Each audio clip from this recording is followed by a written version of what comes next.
अस्सलाम वालेकुम। आज जो मैंने टॉपिक कवर करना है वो थोड़ा स्पैन करेगा ज़रा सी वीडियोस पे, क्योंकि ये बहुत इंपॉर्टेंट टॉपिक है और इसका हर एस्पेक्ट कवर करना बहुत इंपॉर्टेंट है। फंक्शन एक बहुत ही फंडामेंटल चीज़ है हर प्रोग्रामिंग लैंग्वेज का। फंक्शंस के थ्रू आप इतना ज़्यादा अपना काम आसान कर सकते हैं जो आप सोच भी नहीं सकते इतना आप।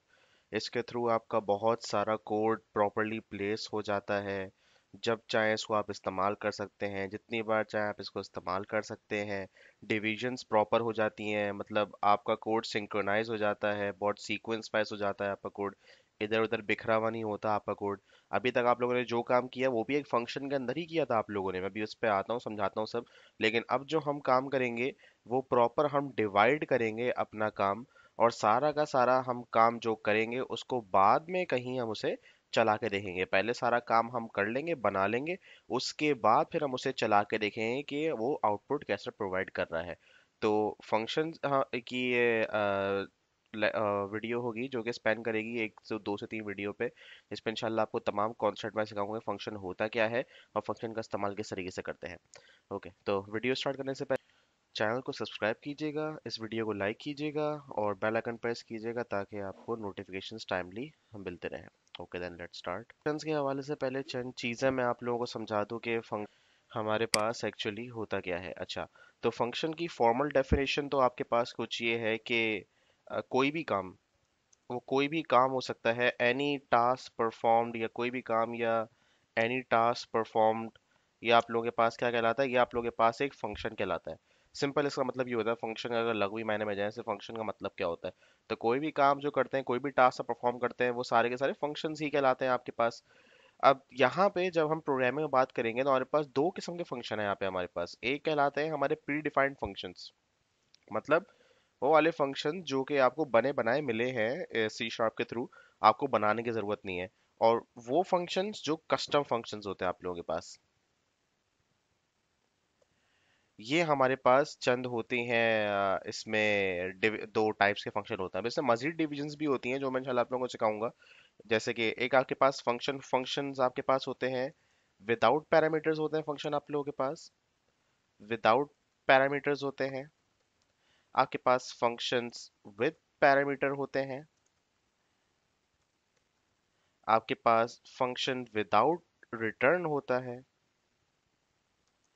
फंक्शन विदाउट रिटर्न होते हैं आपके पास। उसके अलावा आप लोगों के पास फंक्शन विद रिटर्न होता है आपके पास। तो हमने ये सब चीज़ें कवर करनी करनी है यहाँ पे, लेकिन इस वाली वीडियो के अंदर मैं इंशाल्लाह एक कस्टम फंक्शन कवर करूंगा, फिर नेक्स्ट में इंशाल्लाह प्रीडिफाइंड फंक्शन की तरफ भी जाएंगे। तो कस्टम फंक्शन मैं स्टार्ट करूंगा, और उससे करने से पहले अभी तक आप लोगों ने जो भी काम यहाँ पे किया है वो एक फंक्शन के अंदर ही किया है। वो फंक्शन आप लोगों के पास ये वाला था, मेन का फंक्शन।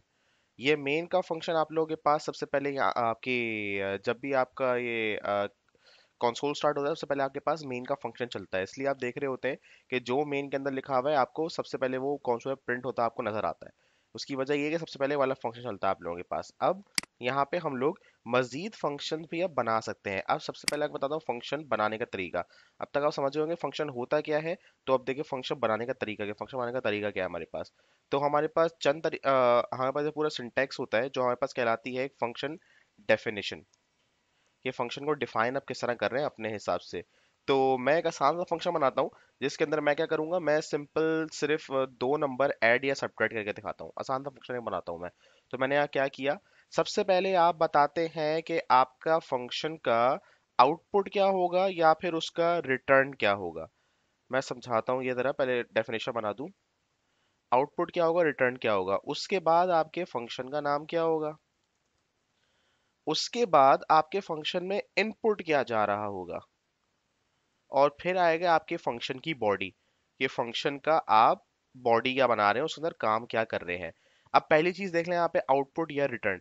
अब जो भी मैंने आपको बताया था फंक्शन की डेफिनेशन में कि फंक्शन मतलब कोई भी काम करना। अब आप जब कोई भी टास्क परफॉर्म करते हैं, कोई भी काम करते हैं, आपको कुछ ना कुछ आउटपुट तो मिल ही रहा होता है उसके अंदर। ऐसी ही बात है ना। जैसे कि हम कोई रियल लाइफ इसका फंक्शन बना लेते हैं, जैसे कि कोई गेमिंग गेमिंग का फंक्शन है। आपको उस पर आउटपुट क्या मिल रहा होता है, आपको एंटरटेनमेंट लेट से आपका आउटपुट है। आप एक फंक्शन परफॉर्म कर रहे हैं जिसका नाम है गेमिंग। सही है, ये फंक्शन का नाम हो गया। और उसका आउटपुट या रिटर्न आपको क्या मिल रहा है? उसका रिटर्न आपको हमेशा मिलना है एंटरटेनमेंट। और इनपुट आप क्या दे रहे हैं उसके अंदर? इनपुट आप एनर्जी दे रहे हैं, आप टाइम दे रहे हैं, वगैरह वगैरह, आप जो भी इनपुट दे सकते हैं इसके अंदर जो भी चाहे। तो एक चीज आप और देख रहे हैं कि इनपुट एक से ज्यादा भी इसके अंदर हो सकता है। और क्या दे सकते हैं इसके अंदर? एनर्जी हो गया, टाइम हो गया आपकी तरफ से, मैं काफी है अभी इतना। फोकस कर सकते हैं, ओके, फोकस का आप इनपुट दे रहे हैं। तो ये तो रियल लाइफ में मैंने बात की है। तो इस तरीके से आप और अभी फंक्शन सोच सकते हैं। इसकी बॉडी मैंने नहीं बनाई कि आप गेमिंग किस तरीके से कर रहे हैं, मैंने बस बताया फंक्शन डेफिनेशन में कि मैं गेमिंग का फंक्शन बनाऊंगा, इनपुट ये सब दूंगा, और मुझे आउटपुट पे क्या मिलना है? मुझे एंटरटेनमेंट मिलना है। तो इसको हम बोल सकते हैं ये आपका रिटर्न टाइप है, कि वापसी पे आपका फंक्शन, वापसी आपका फंक्शन क्या देगा, जब पूरा फंक्शन चल जाएगा तो उससे क्या आउटपुट प्रोवाइड करना चाहिए। और ये आपके पैरामीटर्स हैं। यहाँ पे मतलब आपका इनपुट है बेसिक, तो आपका क्या होगा यहाँ पे। अब इसी को मैं क्या करूंगा यहाँ पे, अगर आपको ये समझ में आ गया, तो इसी को मैं ट्रांसफॉर्म करूंगा अपने एक फंक्शन की जबान में। तो मैं क्या करना चाह रहा हूँ अपने पास? मैं करना चाह रहा हूँ भाई अपने पास के एक मेरे पास होना चाहिए क्या? मेरा एडिशन का फंक्शन। तो मैंने क्या कर दिया यहाँ पे, मैंने नाम लिख दिया, अच्छा यार एडिशन का फंक्शन है। अब मैंने इनपुट क्या दिया? अब एडिशन के लिए मुझे क्या इनपुट देना है भाई? मुझे यहाँ पे दो नंबर्स इनपुट देने होंगे, तो मैंने दो नंबर दे दिए। इंटीजर, ये आप जानते हैं डेटा टाइप्स क्या चीज़ है। तो पैरामीटर्स ऐसे पर डेटा टाइप्स पे ही बनते हैं, वो वेरिएबल्स ही होते हैं। लेकिन आप लोगों के पास कौन से होते हैं? वो आप लोगों के पास होते हैं यहाँ पे लोकल वेरिएबल्स होते हैं। इनकी मैं डिटेल में आऊंगा, लेकिन अभी आप इतना समझ लें कि ये वाले जो वेरिएबल है सिर्फ आपके फंक्शन के अंदर ही काम करेंगे। तो ये आपके पास इंटीजर, मैं इसको n1 कर रहा हूँ, और एक मैंने कर दिया इंटीजर n2। और मैंने यहाँ पे इसकी बॉडी बना दी। सही है। अभी भी एक चीज मिसिंग है। क्या मिसिंग है? कि इसका रिटर्न क्या मिलेगा। तो मैंने बोला भाई जब एडिशन चलेगा तो लेट्स थिंक क्या मिलना चाहिए। जब दो नंबर ऐड होंगे तो जाहिर सी बात है मुझे आंसर जो मिलेगा वो कोई नंबर ही मिलेगा ना। जब 2+3 5 हो जाएगा, या 3+6 हो जाएगा, मुझे वापसी में नंबर ही मिलना है। तो मैं क्या करूंगा यहाँ पे? रिटर्न टाइप लगा रहा हूँ मैं इंटीजर। तो मैंने अपना फंक्शन इस तरीके से बनाया है यहाँ पे। मैंने बोला अपने फंक्शन को भाई कि मेरा जो फंक्शन होगा किस तरह चलेगा मेरे पास यहाँ पे। मेरे पास फंक्शन रिटर्न मुझे इंटीजर प्रोवाइड करेगा, और दो नंबर मुझे यहाँ पे देगा। अब यहाँ पे देख सकते हैं, अभी आपको एक एरर प्रोवाइड कर रहे हैं। एरर कुछ भी नहीं है, अभी आपको बोल रहा है ये not all code pass return a value. मतलब यहाँ पे क्या हो रहा है? आपने से बता दिया रिटर्न पे इंटीजर देगा, लेकिन अभी तक आपने कुछ रिटर्न किया नहीं है बॉडी के थ्रू। आपने बता दिया है कि वापसी पे इंटीजर मिलना चाहिए, लेकिन अब आप काम भी तो करेंगे वापसी पे इंटीजर आए इस फंक्शन के थ्रू। तो मैंने काम स्टार्ट किया। मैंने एक इसी के अंदर रिजल्ट का वेरिएबल बना लिया। मैंने रिजल्ट का वेरिएबल यहाँ बना लिया, और मैंने बोल दिया भाई n1 प्लस n2। ये वाला काम मैंने यहाँ पे कर लिया। सही है। अच्छा, तो ये मेरा कस्टम फंक्शन है विद पैरामीटर्स। मैं साथ साथ लिख भी देता हूँ, ये मेरा कस्टम फंक्शन विद पैरामीटर्स है। तो मैं चारों टाइप्स कवर करूंगा जो मैंने शुरू में बताया था। तीन या चार, कितने बनाए थे मैंने? चारों टाइप्स कवर करूंगा। तो function with parameter, function without parameter अभी कवर कर लेता हूँ। तो ये मैंने यहाँ पे कर दिया। सही है। एक एडिशन का बन गया मेरे पास यहाँ पे। ओके, अभी भी एरर खत्म नहीं हुआ, लेकिन मैंने क्या बोलता, मुझे वापसी पे क्या रिटर्न करेगा? ये मुझे वापसी पे कोई नंबर रिटर्न करेगा। तो मैंने बोला भाई रिजल्ट हो रहा है n1 n2। तो मैं यहाँ पे रिटर्न का कीवर्ड लिखूंगा, वापसी पे क्या दो? नंबर दो। मैं यहाँ पे वापसी पे रिटर्न रिजल्ट कराऊंगा। तो अब आप देख सकते हैं यहाँ पे इसका एरर ऑटोमेटिकली मेरे पास में खत्म हो गया। क्यों? क्योंकि वापसी पे अब एक नंबर ही इसको रिटर्न हो रहा है, यहाँ पे कुछ और रिटर्न नहीं हो रहा। मैं यहाँ पे अगर ये कर दूं, मैं यहाँ पे ये कर दूं, कैरेक्टर डाल दूं यहाँ पे, मैं यहाँ पे लेट से ए कर दूं यहाँ पे, मैं यहाँ पे कर दूं, उसके बाद स्ट्रिंग कर दूं मैं यहाँ पे ये चीज कर दूं मैं। उसके अलावा मैं यहाँ पे कोई भी और डेसिमल पॉइंट वगैरह कुछ भी मैं एंटर कर दूं। लेकिन मैंने क्या बोला वैसे आपसे पे, मुझे चाहिए एक इंटीजर। तो मैंने यहाँ पे एक इंटीजर प्रोवाइड किया जो कि एक वेरिएबल की फॉर्म में है रिजल्ट के। तो वो अब सक्सेसफुली यहाँ पे रिटर्न कर देगा। जब भी चलेगा आप उसे देख सकेंगे यहाँ पे कि आपका काम कैसे हो रहा है। अच्छा, ये तो मैंने यहाँ पे एक फंक्शन बना लिया सिंपल। मैंने यहाँ पे रिटर्न टाइप के साथ, पैरामीटर के साथ कस्टम फंक्शन मैंने यहाँ बना लिया अपना। अब इस फंक्शन को मैंने चलाना है, या फिर हम उसको क्या बोलते हैं? Function calling. अब फंक्शन कॉलिंग का देखिएगा क्या होगा। पहली बात तो ये कि ये फंक्शन का आउटपुट कहाँ डिस्प्ले होगा? जाहिर सी बात है कंसोल पे डिस्प्ले होगा। हम कंसोल एप्लीकेशन बना रहे हैं यहाँ पे। तो कंसोल पे डिस्प्ले होने के लिए जाहिर सी बात है आपका फंक्शन कहाँ कॉल होना चाहिए? मेन के अंदर कॉल होना चाहिए। क्यों मेन के अंदर? क्योंकि आपके कंसोल पे तमाम आउटपुट आपका मेन का फंक्शन ही दिखाता है, जैसे मैंने पहले बताया। तो मैं क्या करूंगा इसको, मैं इसको बोलूंगा अभी फंक्शन कॉलिंग। अब अगर आपने कोई स्ट्रक्चर्ड लैंग्वेज पढ़ी है, सी सी लैंग्वेज जैसे आप लोगों ने पढ़ी हो आप लोगों ने, तो उसमें एक आसान सा काम था हमारे पास। क्या था कि आप सीधा फंक्शन का नाम लिखते थे यहाँ पे, एडिशन, सिंपल एडिशन, और फिर उसे कॉल करके उसके यहाँ पे आप आर्ग्यूमेंट वगैरह प्रोवाइड कर देते हैं यहाँ पे। तो यहाँ पे ये वाला काम नहीं होता क्योंकि ये ऊप लैंग्वेज है यहाँ पे। तो यहाँ पे आप जब भी अपने फंक्शन को यहाँ पे कॉल करेंगे उसका एक तरीका है। उसका तरीका क्या है ये देखें। आपने अभी तक इस चीज पे गौर नहीं किया होगा, मैंने आप लोगों को अभी तक बताई थी क्या चीज थी। ये आप लोगों के पास एक क्लास है। इसकी हम डिटेल में, जब मैं ऊप पे सी शार्प कवर कर रहा हूँ तो मैं डिटेल में आऊंगा कि सी क्लास क्या होती है, ऑब्जेक्ट्स क्या होते हैं, लेकिन अभी ये समझाने के लिए क्योंकि जरूरी काम है, मैं आप लोगों को इसका ओवरव्यू दे दूं। आपके पास एक क्लास है यहाँ पे। अब इस क्लास के अंदर मेरे पास ये वाला फंक्शन बना हुआ है एडिशन का। तो एक बात याद रखिएगा, जब मेरे पास इस क्लास के अंदर यहाँ पे अगर मैं इसे हाइड कर दूं तो क्लास हाइड हो गई, मतलब फंक्शन यहाँ पे चला गया, आपको दिख नहीं रहा यहाँ पे, लेकिन मैं क्लास अभी खोलूंगा तो फंक्शन नजर आ रहा है इसके अंदर, मतलब इस क्लास का ये फंक्शन है। तो जब भी आपको क्लास का फंक्शन चलाना होता है, आपका क्लास का मेंबर ही उस वाले फंक्शन को चला सकता है। इसकी आसान सी एग्जांपल आपके पास ये हो सकती है कि ये जो है, ये क्लास आपकी है, ये आपकी क्लास है, और ये आपका फोन है। ये आपका फोन नजर आ रहा है आपका। और आपका फोन आप खुद या आपकी मर्जी का मेंबर चला सकता है और कोई नहीं चला सकता। जिसको आप इजाजत ना दें वो आपका फोन एक्सेस नहीं कर सकता। तो आपने क्या किया, आपने आप इजाजत दी। मैंने बोला भाई मेरी क्लास है, तो पहले मैं इस क्लास को यहाँ पे एक्टिवेट करूंगा, या फिर हम बोलते हैं इसका ऑब्जेक्ट बनाना, इंस्टेंशिएट करना। बताता हूँ इसको मैं इसका ऑब्जेक्ट बनाया यहाँ पे। पहले आप क्लास का नाम लिखेंगे, फिर आप क्लास के मेंबर का नाम लिखेंगे, जो भी मेंबर आप बनाना चाह रहे हैं। तो मैंने मेंबर का नाम लिख दिया object is equal to new program. आप जैसे ही ये न्यू का कीवर्ड लगाते हैं, मेमोरी में आपका ऑब्जेक्ट इनिशियलाइज हो जाता है।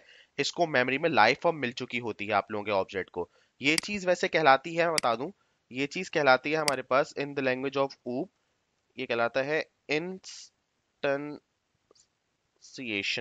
ये चीज कहलाती है। लेकिन आसान जबान में जो भी मैंने को एग्जांपल दी थी कि ये आपका फोन है और आपकी मर्जी का मेंबर अब इस फोन को एक्सेस कर सकता है, और कोई एक्सेस नहीं कर सकता इस फोन को। तो मैंने क्या बोला, मैंने बोला भाई यहाँ पे आ जाए जो मेरा मेंबर है ओबीजे।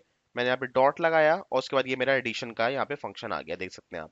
अब लास्ट चीज, जैसे ही मैं इसके यहाँ पे ब्रैकेट्स खोलूंगा पैरामीटर्स के, तो ये तो आपके पास सिर्फ कौन सी थी, आपके पास आपने डिक्लेयर किए थे वेरिएबल्स। इनमें आप लोगों के पास कोई वैल्यू प्रोवाइडेड नहीं थी। तो n1 और n2 की वैल्यू कहाँ से जाएगी, वो यहीं से जाएगी। जब आप मेन में उसे कॉल करेंगे तो यहीं पे आप उसकी वैल्यूज, उसके आर्ग्यूमेंट उसको प्रोवाइड करेंगे। तो मैंने बोला मैंने आर्ग्यूमेंट प्रोवाइड किए यहाँ पे 3 और 4, मैं दो नंबर्स दे दिए। तो क्या होगा मेरे पास यहाँ पे, मैं आपको यहीं पर डिबग कर दूं कि मेरे पास ये 3 जाएगा n1 की जगह, 4 जाएगा n2 की जगह। रिजल्ट कैलकुलेट होगा और मुझे कोई ना कोई नंबर वो वापसी पे प्रोवाइड कर रहा होगा। अब आखिरी काम क्या होगा मेरा, एक कंसोल में मैं कुछ आउटपुट दिखाऊं। तो मैंने क्या किया, मैंने इसी को कंसोल पे राइट कर दिया कि मैंने बोला भाई इसी को, जो फंक्शन जाहिर सी बात है मेरा चल रहा है, तो ये रिटर्न तो कर रहा होगा मुझे कोई इंटीजर वैल्यू। तो इसी को आप कंसोल पे डिस्प्ले करा दें, जो भी वो वैल्यू रिटर्न कर रहा है उसे आप डिस्प्ले करा दें। तो मैंने पूरा फंक्शन यहीं पे चला दिया। अगर आपको इस तरह नहीं पसंद आ रहा तो आप एक और काम कर सकते हैं कि आपको पता ही है कि ये जो ऑब्जेक्ट डॉट एडिशन है वो मुझे रिटर्न कर रहा है कोई इंटीजर नंबर। मैंने आपको एक बात पहले इससे वीडियोस में सिखाई थी, जब मैं आप लोगों को यूजर यूजर इनपुट की वीडियो सिखा रहा था, मैंने उसमें बताया था आप लोगों को यूजर इनपुट प्लस पार्सिंग के plus is always equal two plus वाली थ्योरी, कि हमेशा आप लोगों के पास अगर डेटा टाइप राइट साइड पे डेटा टाइप लेफ्ट साइड पे दोनों बराबर होने लाजमी है। तो मैंने यहाँ पे एक वेरिएबल बना दिया इंटीजर नम का। मैं जैसे ये काम करूंगा तो यहाँ पे क्या हो जाएगा, जो भी आपके पास यहाँ से रिटर्न जा रहा होगा वो इस नंबर के वेरिएबल में स्टोर हो जाएगा। क्यों, क्योंकि लेफ्ट साइड पे भी इंटीजर है और राइट साइड पे भी इंटीजर ही है। देख सकते हैं आप यहाँ पे जो मैंने फंक्शन बनाया था। तो मैंने क्या कर दिया, मैं यहाँ पे सीधा ये करने की जगह मैं यहाँ पे नम लिख सकता हूँ, एंड दैट्स इट। आपका काम प्रिंट करके दे देगा। तो इससे हम चला के देखते हैं। सही है, तो आप देख सकते हैं आप, इट रन सक्सेसफुली, बिल्कुल सही चल रहा है, स्मूथली चल रहा है। जो आंसर आना चाहिए 5 + 4 9, वही मेरे पास आंसर आ रहा है। तो ये मेरे पास पहला था जिसके थ्रू मैंने आपको बताया किस तरीके से हम लोग क्या करते हैं। हम लोग फंक्शंस विद पैरामीटर के साथ अपना काम करते हैं, फंक्शन की कॉलिंग करते हैं। अब मैंने आपको जिस पे चीजें जो सीखो मैं बता दूं, मैंने कस्टम फंक्शन बनाना सिखाया आपको, उसका मैंने फंक्शन विद पैरामीटर्स आपको सिखा दिया। और अब मैंने आपको सिखा दिया फंक्शन की कॉलिंग किस तरीके से होती है अपना ऑब्जेक्ट क्रिएट करते हुए। अब इसी के साथ हम एक और चीज कर लेते हैं, जो हमारे फंक्शन विदाउट पैरामीटर्स हैं। तो अगर आपको ये समझ में आ गया तो वो भी आसान सा काम है, इतना मसले की बात नहीं है। उसके अंदर होगा ये कि नो आर्ग्यूमेंट्स रिक्वायर्ड, आप सिर्फ फंक्शन चला के देख लेंगे। तो वही हम कर लेते हैं। मैं यहाँ पे एक सब्ट्रैक्शन का फंक्शन बना लेता हूँ, और मैं इसको कोई पैरामीटर्स यहाँ प्रोवाइड नहीं कर रहा। मतलब इसे बताने का तरीका ये है कि आप इसके साथ भी काम कर सकते हैं। सही है, तो मैंने यहाँ पे ये चलाया इंटीजर रिजल्ट के साथ। हम वही सेम काम कर लेते हैं। बस यहाँ पे चेंज करना पड़ेगा कि हमें यहाँ पे वेरिएबल्स अब बनाने पड़ेंगे, क्योंकि मैंने कोई वेरिएबल्स नहीं बनाए थे पहली वाली बारी में। तो यहाँ मैंने ये कर दिया एंड मैंने गलत कर रहा हूँ थोड़ा, ये कर दिया मैंने। तो ये लगाने की जरूरत नहीं है इंटीजर। सही है, तो आई डिड दिस, यहाँ पे वाला काम कर दिया मैंने सिंपल यहाँ बोल दिया भाई result is equal to n1 minus n2, simple, और रिटर्न आप रिजल्ट करा दें, बस। मैंने कुछ नहीं किया, और मैंने कोई आर्गुमेंट का इस्तेमाल नहीं किया यहाँ पे, कोई पैरामीटर्स का इस्तेमाल नहीं किया मैंने यहाँ पे। ऊपर गया दोबारा, अब आप जानते हैं इसे चलाने का तरीका सेम वही है आपके पास। आप बस दोबारा इसको यहाँ पे किस तरह चलाएंगे, या ऐसे ही आप कॉपी पेस्ट कर लें सिंपल। एक और वेरिएबल बना लें यहाँ पे, उसे आप num2 का नाम दे दें। सही है, तो फंक्शन कॉलिंग यहाँ पे हो रही है। इससे मैंने num2 का नाम दे दिया, अब यहाँ से मेरा फंक्शन बस चेंज हो जाएगा। वो मुझे कोई वैल्यू रिटर्न कर रहा होगा ऑलरेडी, यहाँ पे मैंने सब कर दिया फंक्शन, और मैंने यहाँ पे कर दिया num2, बस सिंपल। तो यहाँ पर आंसर क्या आने चाहिए मेरे पास, 4 + 9 आना चाहिए, और यहाँ पे क्या आना चाहिए आंसर में, फोर फोर मतलब कोई माइनस बनाना चाहिए मेरे पास। मतलब फिर उसको 5 कर देता हूँ चलो मैं, ताकि नंबर चेंज हो जाए। अब चला के देख लेते हैं ऐसे, व्हाट इज द आंसर। बिल्कुल सही है, तो ये आप लोगों के पास हो गया। तो इस तरीके से हम लोग यहाँ पे अभी क्या क्या चीजें कवर कर ली, कस्टम फंक्शन कवर कर लिए, फंक्शन विदाउट पैरामीटर्स कवर कर लिए, फंक्शन विद पैरामीटर्स कवर कर लिया, फंक्शन हमने तकरीबन विदाउट रिटर्न विद रिटर्न भी हमने कंप्लीट कर लिया। अच्छा, अब नेक्स्ट वाली जो मैं वीडियो बनाऊंगा उसके अंदर आप लोगों को इंशाल्लाह फंक्शंस विदाउट रिटर्न भी आपको समझाऊंगा, without data type without return type वाले पे, और उसके अलावा प्री डिफाइंड फंक्शंस भी हम लोग कवर करेंगे थोड़े से। ओके जी, थैंक यू सो मच, मैं नेक्स्ट वीडियो में मुलाकात करते हैं।